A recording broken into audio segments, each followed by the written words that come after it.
ইলিশ মাছের পাতুরি কার কার বেশ প্রিয় কমেন্ট করে জানাও আগে। আজকে আমি শেয়ার করছি আমি যেভাবে বানাই সেরকমভাবে ইলিশ মাছের পাতুরি, যার জন্য সাদা কালো সর্ষে, জিরে, পোস্ত আর কাঁচা পাকা লঙ্কা খুব ভালো করে ব্লেন্ডারে ব্লেন্ড করে নিয়েছি। এর মধ্যে লবণ, শুকনো লঙ্কার গুঁড়ো, হলুদ গুঁড়ো, টক দই আর সর্ষের তেল দিয়ে খুব ভালো করে মেখে নিতে হবে। এবার ইলিশ মাছের টুকরোগুলোর ওপর হলুদ গুঁড়ো, লবণ দিয়ে ভালো করে মেখে নিতে হবে। মাখা হয়ে গেলে মশলার মধ্যে ইলিশ মাছগুলো দিয়ে খুব ভালো করে ইলিশ মাছের সাথে মশলাগুলো কোট করে নিয়ে রেখে দিতে হবে সাইডে।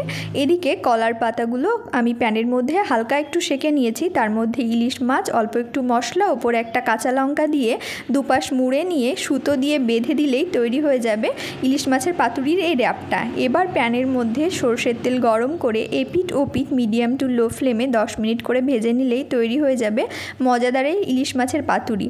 শেষের ক্লিপ তো আমার নেওয়া হয়নি, কেননা পাতুরি গরম গরম ওঠার সাথে সাথেই হয়ে গেছে হাফ পিস।